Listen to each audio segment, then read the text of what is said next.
TVT au cœur de l'information.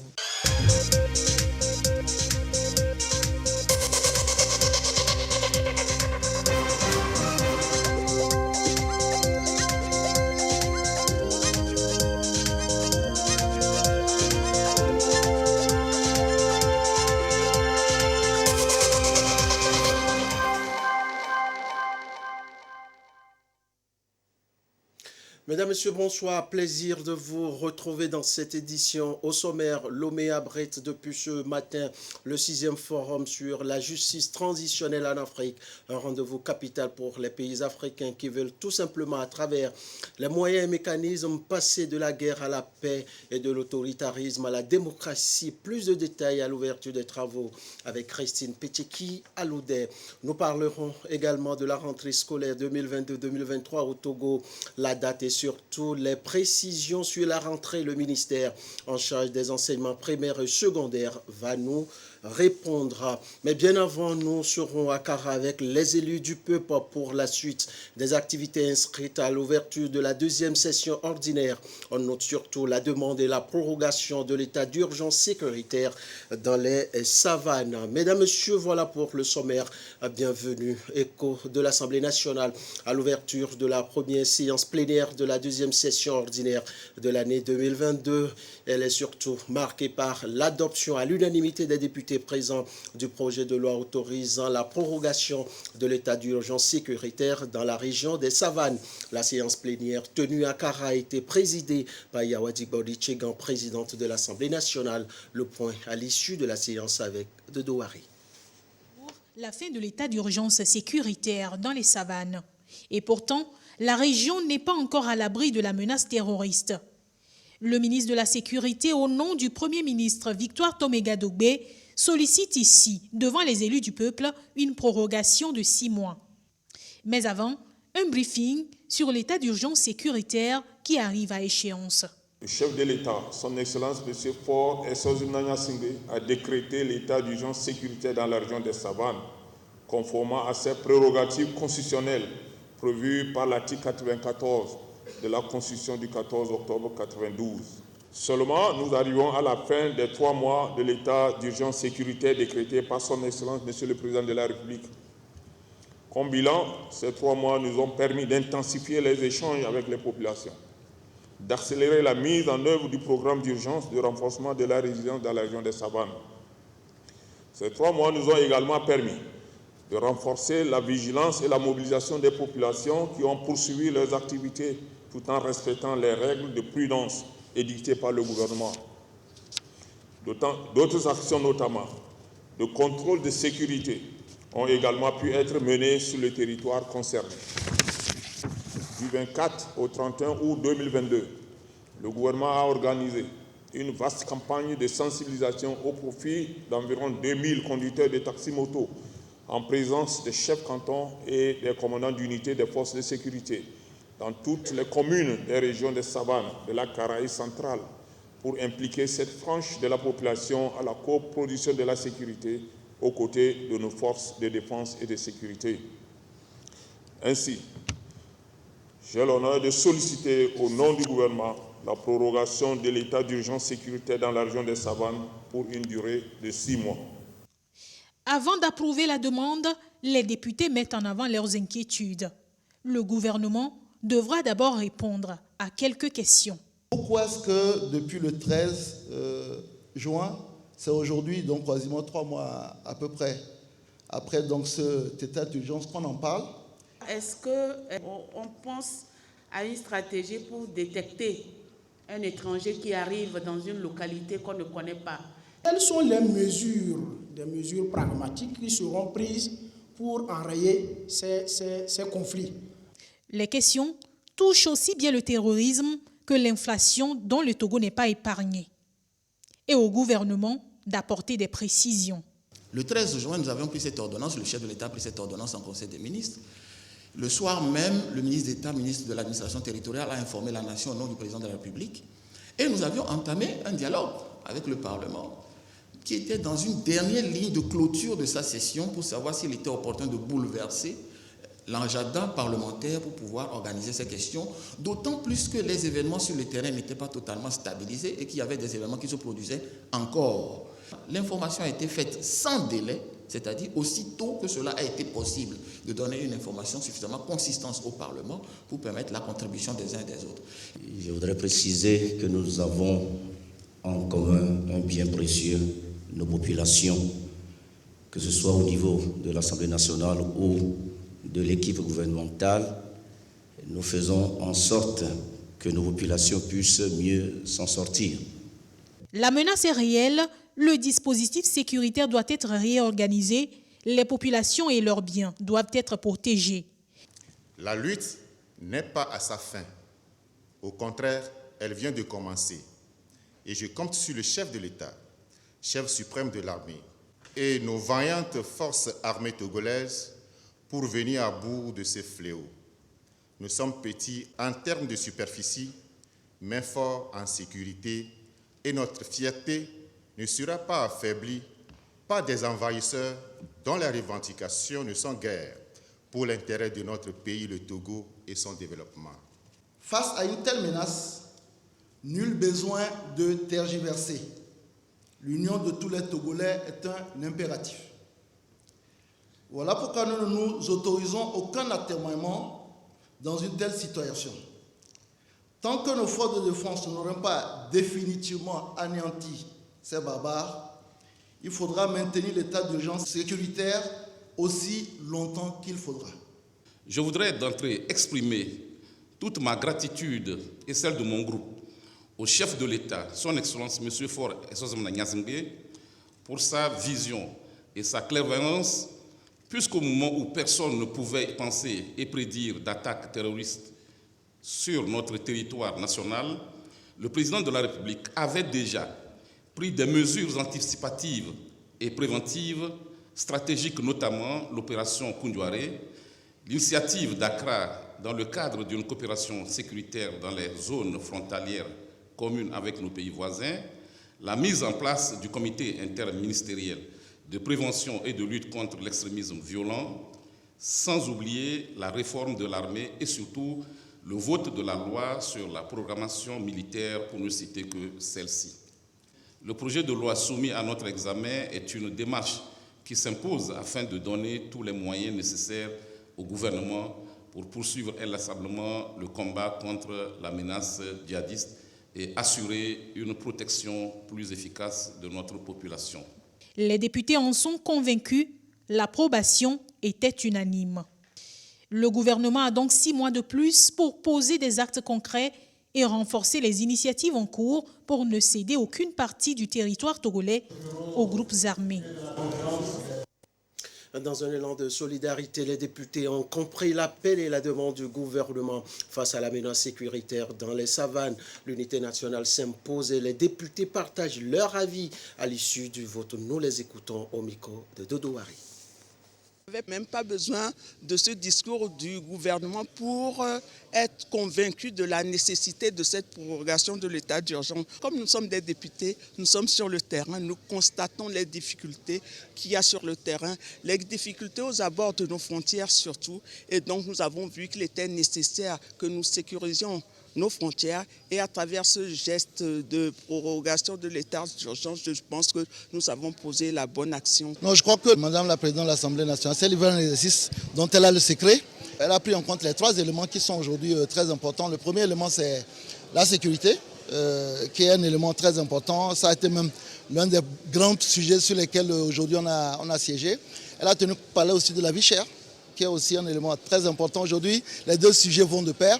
Et puis elle a parlé aussi de la production parlementaire, parce que nous avons énormément de textes, plus de 28 textes. Pour une session, ça va être compliqué, mais il nous reste 3 sessions tout pour tout.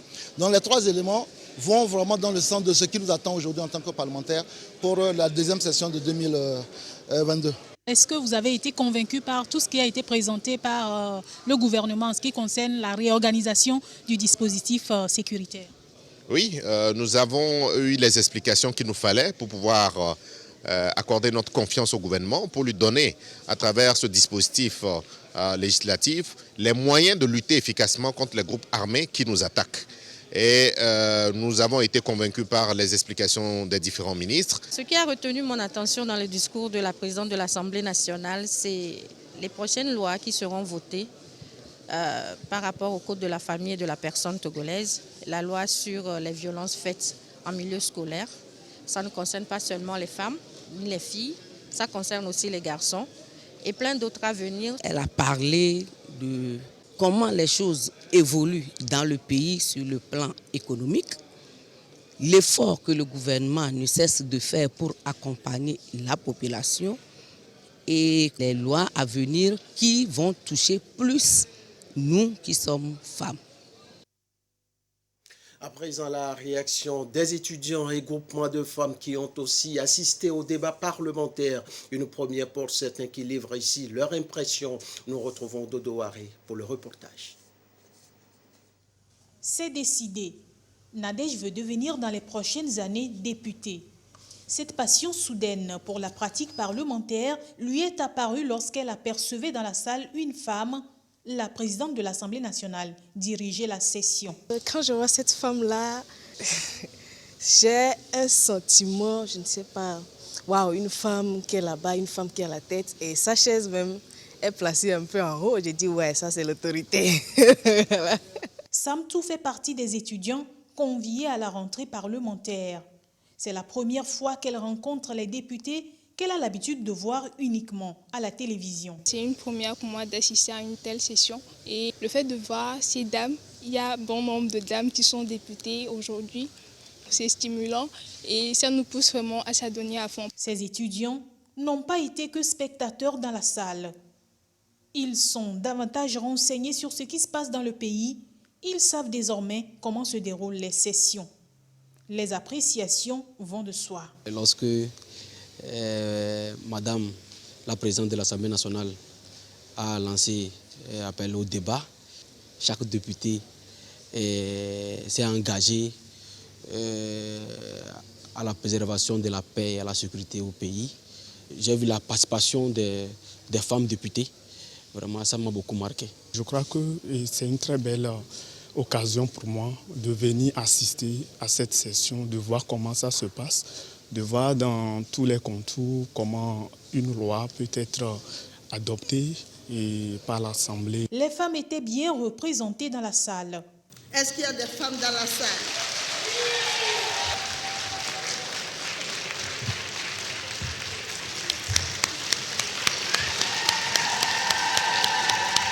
Du discours de la présidente, elles ont retenu le plus les points qui les concernent.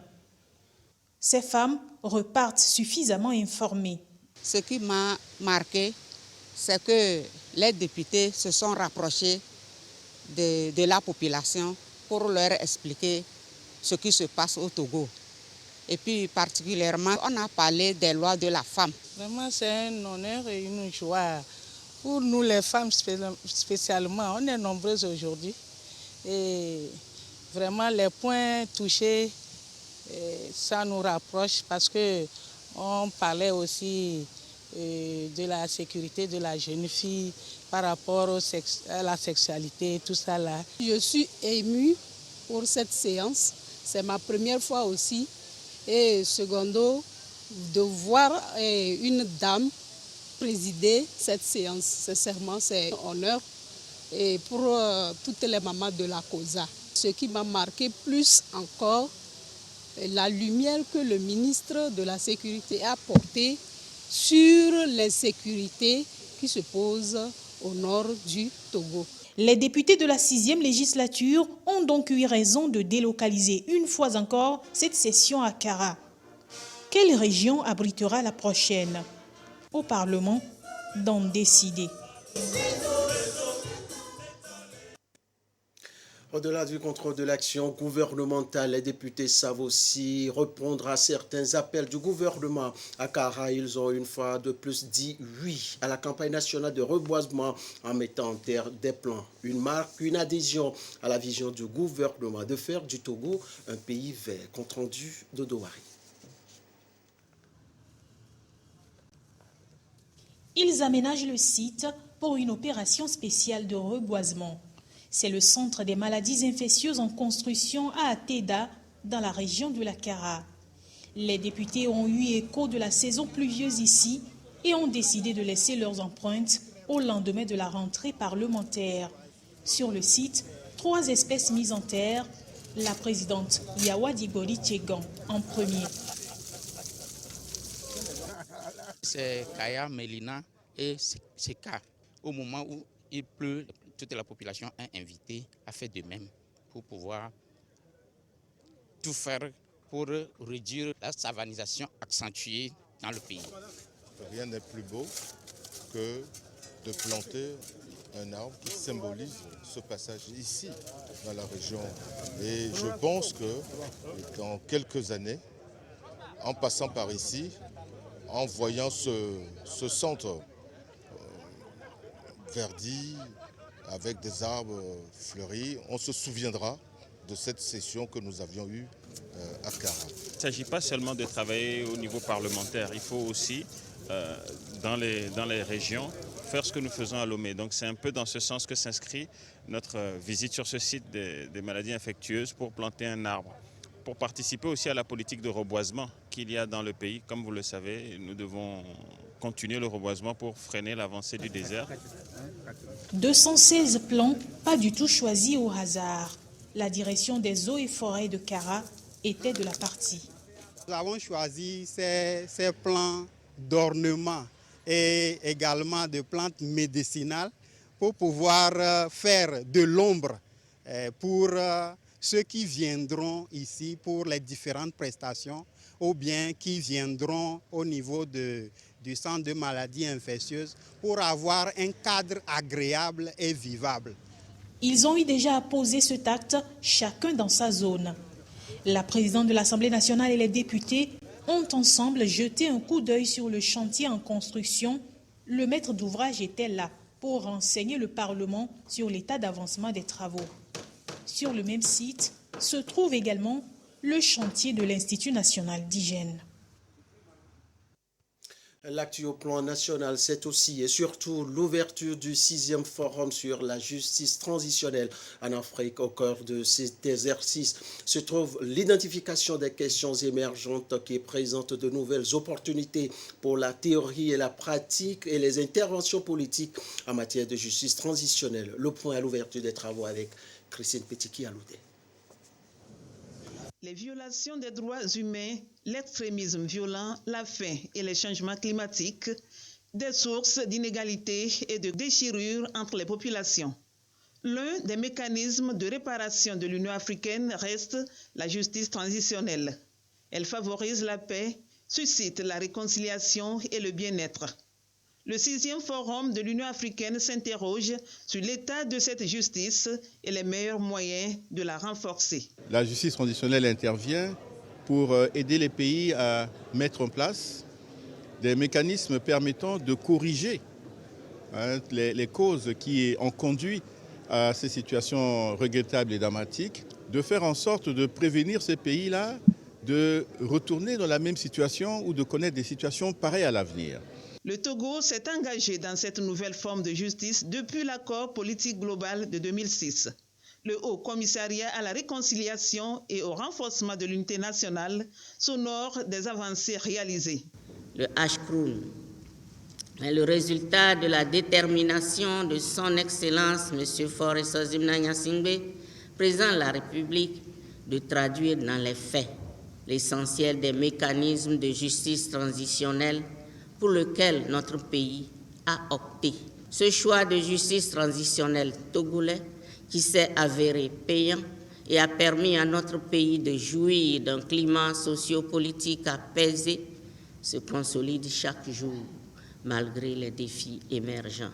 L'Afrique veut mettre fin aux violations des droits humains et aller vers un avenir respectueux des principes démocratiques. Pour y parvenir, selon le ministre en charge des droits de l'homme, il faut s'attaquer aux racines des conflits. Vouloir créer un climat de cohésion au sein d'une société déchirée et y assurer les garanties de non-répétition des violations des droits humains relève de l'utopie si l'on ne s'attaque pas aux racines des conflits qui ont conduit à la déstructuration sociale. Au regard des menaces émergentes, vous êtes appelés à réfléchir sur plusieurs thématiques importantes, telles que l'adaptation des économies africaines, la lutte contre les inégalités et les exclusions sociales, le poids des controverses mémorielles sur les processus de réconciliation. Mais la question qui vous interpellera certainement semble être la suivante. Quels mécanismes les pratiques africaines de la justice transitionnelle peuvent-elles inventer et développer en vue d'une plus grande résilience de nos systèmes alimentaires pour une nutrition saine, équilibrée, abordable pour tous, en particulier à ces temps de vie chère? Ce rendez-vous de Lomé, 6e du genre, est donc l'occasion pour les praticiens de la justice transitionnelle de l'Afrique de s'inspirer des expériences réussies pour le bien-être de leurs populations respectives.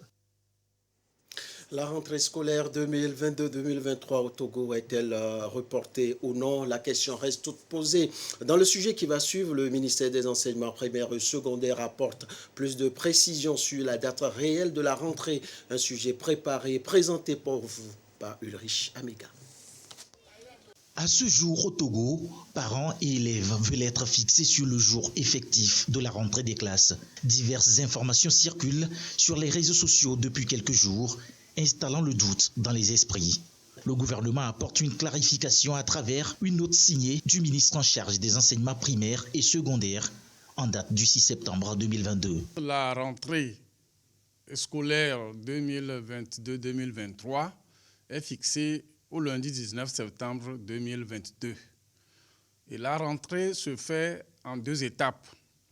Il y a la première étape qui est la rentrée administrative et pédagogique et la deuxième étape qui est la rentrée académique. Donc la première étape se fait au moins 1 semaine avant la rentrée des élèves. Une rentrée pédagogique qui précède une rentrée scolaire. Une norme renforcée dans les habitudes depuis 3 ans déjà. Cela y va du meilleur déroulement d'une année scolaire. Lorsque nous terminons l'année scolaire, il y a des rapports qui se font. Ce bilan donne les signaux de l'année qui suit. Qu'est-ce qui a marché? Qu'est-ce qui n'a pas marché? Qu'est-ce qu'on a voulu faire? À quel taux on est arrivé à le faire? Qu'est-ce qui reste? Et donc les directions régionales transmettent ce rapport au cabinet qui voit les grands axes de la rentrée. Donc, la synthèse de ces activités induit maintenant la lettre de cadrage de rentrée de Monsieur le ministre.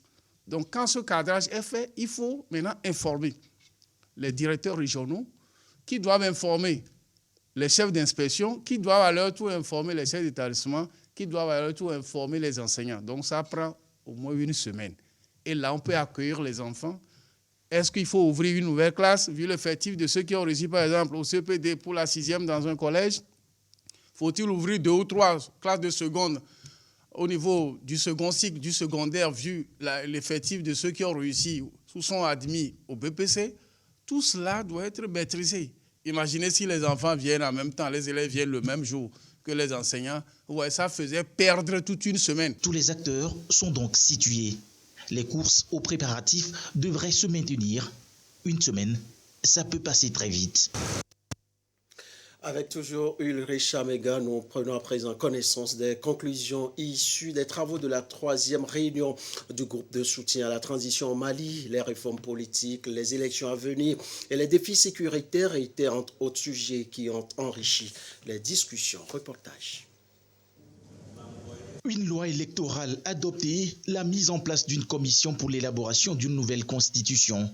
Un processus en cours pour mettre sur pied une autorité indépendante de gestion des élections, l'amélioration du climat sécuritaire, entre autres points qui ont marqué des avancées significatives dans la conduite de la feuille de route de la transition au Mali. C'est ce qui ressort des travaux de la 3e réunion du groupe de soutien à la transition au Mali. Les débats ont permis non seulement aux participants d'apprécier à leur juste valeur les avancées qui ont été faites, mais également d'identifier les défis qu'il importe de surmonter afin que le Mali puisse mener à bien le retour à l'ordre constitutionnel d'ici à mars 2024. Une volonté claire d'être aux côtés d'un pays frère pour relever ensemble les défis qui se présentent. Nous avons dit qu'il était extrêmement important que ceux qui veulent travailler pour le Mali respectent les Maliens, écoutent les Maliens, qui comprennent que nul n'aime le Mali plus que les Maliens, nul ne connaît et comprend la problématique malienne mieux que les Maliens, et que nous devons être dans le siège du pilote.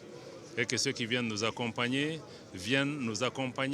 pour pouvoir réaliser des choses, mais en respectant la souveraineté du Mali, en respectant les choix stratégiques du Mali, y compris les choix de partenaires du Mali, en comprenant que toutes les décisions du Mali prennent en considération les intérêts vitaux des peuples maliens. Le Togo, pour sa part, reste déterminé. Le pays appelle à la mobilisation des énergies autour du Mali au moment où l'Afrique de l'Ouest fait face à la montée du terrorisme et de l'extrémisme violent. On pensait que c'était uniquement un problème sahélien, mais aujourd'hui, nous avions dans la région des savanes, chez nous au Togo, au Bénin et ailleurs, nous voyons nous-mêmes que le terrorisme est arrivé. Donc nous avions tout intérêt à aider le Mali, et en aidant le Mali, nous nous aidons nous-mêmes. L'engagement du président de la République, le président Faure Gnassingbé, pour le Mali est inconditionnel. Cet engagement répond aussi à la vision, non seulement du président de la République, mais de sa diplomatie, qui est une vision de neutralité. Coordination et harmonisation des initiatives et actions pour des solutions plus efficaces, des points à retenir de cette troisième réunion qui s'est tenue 17 mois après la deuxième. Le régime foncier rural est notre sujet d'intérêt national qui mobilise à Tapamé des acteurs issus du ministère de l'Urbanisme et celui de l'Agriculture. Ils ont pour mission d'uniformiser les données collectées pour proposer enfin un document consensuel. Compte rendu, Sylvain Abdou. L'État togolais s'apprête pour l'élaboration de la loi portant régime foncier rural, un outil visant à assurer la paix, le bien-être et le développement durable. Le processus a été enclenché depuis 2021 avec des actions, notamment la collecte des données sur le terrain. Aujourd'hui, c'est la phase de restitution de la mission de consultation des acteurs, une restitution pour mieux lancer le processus d'élaboration portant régime foncier rural au Togo. C'est un processus qui doit baliser la voie à la réforme de la politique agro-foncière, et une réforme qui est chère au chef de l'État, qui est d'ailleurs inscrite dans la feuille de route gouvernementale 2020-2025 et qui devrait permettre à terme de sécuriser le foncier, et encourager et permettre de mobiliser des investissements pour le développement du secteur agricole. À terme, c'est de disposer d'un outil juridique et réglementaire pour le développement agricole au Togo, d'où cette réforme agrofoncière pour réduire les difficultés et les problèmes d'accès à la terre. Son élaboration est confiée au ministère en charge de l'agriculture et celui de l'urbanisme. Je saisis cette opportunité pour saluer le dynamisme et l'esprit de synergie entre les deux ministères, ainsi que la collaboration active des ministères associés. Il convient de saluer également la détermination de nos collaborateurs respectifs qui, à tous les niveaux d'opération, œuvrent inlassablement, chacun en ce qui le concerne, conjuguant leurs efforts en vue de réaliser cette noble mission qui nous est assignée et dont la réussite marquera un pas important pour le développement de notre pays. L'élaboration d'un code foncier rural demeure un engagement manifeste du président de la République, son Excellence M. Faure Essozina Gnassingbé, quant à l'urgente nécessité de mettre en place et favoriser une mise en valeur efficiente de ce timina potentiel dont dispose le Togo en ressources foncières, agropastorales, sylvicoles et forestières.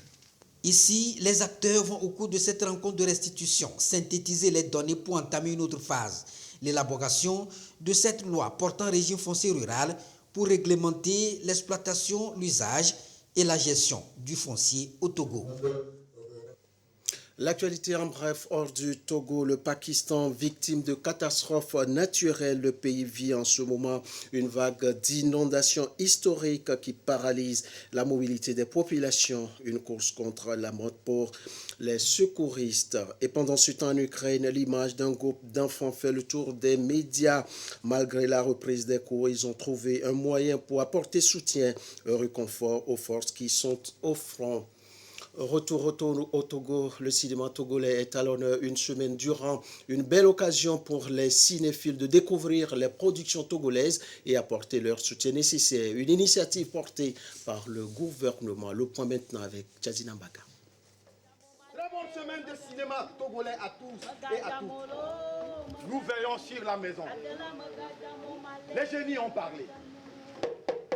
Canal Olympia Godopé de Lomé, temple du cinéma togolais, le temps de la semaine nationale dédiée au 7e art.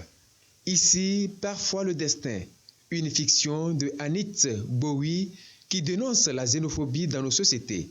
Pour cette 6e édition, focus est fait sur la problématique du financement à travers le soutien à la création et à la production cinématographique et audiovisuelle au Togo. Le cinéma togolais en plein essor, il a besoin de soutien. Parce que c'est une industrie qui a besoin de gros sous. Donc nous lançons un cri pour que les Togolais aident le cinéma, aident la production cinématographique au Togo. Pour cette édition, nous avons formé au moins 48 personnes. Nous avons voulu qu'à partir de cette édition, il faut introduire la notion de compétition pour susciter l'émulation. Mais également ancrer durablement le cinéma togolais dans une démarche qualité orientée excellence. À cet effet, 18 productions togolaises, 15 fictions et 3 documentaires sont en compétition dotés de prix. Au-delà des récompenses, ces prix représentent pour nous la manifestation de la reconnaissance du gouvernement et de la nation tout entière à leur endroit et par ricochet à toute la grande famille des cinéastes togolais. Je voudrais donc saisir cette opportunité pour lancer aux cinéastes togolais un appel vibrant, au don total de soi, de manière à arriver à porter haut un label pour le cinéma togolais. Il nous est d'une impérieuse nécessité de faire de la professionnalisation de notre cinéma un défi majeur. C'est pour cela que cette édition de la Semaine nationale du cinéma togolais veut se focaliser sur toutes les formes de soutien que vous, chers acteurs et partenaires, puis nous, administration centrale, pouvons apporter pour la professionnalisation de la filière. L'opérationnalisation prochaine du Centre national du cinéma et de l'image animée ainsi que du fonds de soutien à l'industrie cinématographique et audiovisuelle à la suite de la promulgation de la loi portant Code du cinéma et de l'image animée sont entre autres initiatives du gouvernement pour accompagner les acteurs cinématographiques, a souligné le ministre. Les films en compétition et 5 productions hors compétition sont projetés de 18h à 20h30 à Canal Olympia à Lomé. L'ambition du gouvernement est de faire de la Semaine nationale du cinéma un festival international du film du Togo. Ainsi prend fin cette édition. Merci à vous qui l'avez suivi. Merci à l'ensemble de l'équipe rédactionnelle et à la réalisation. À bientôt, à très vite pour toujours vous servir avec le même plaisir et la même envie.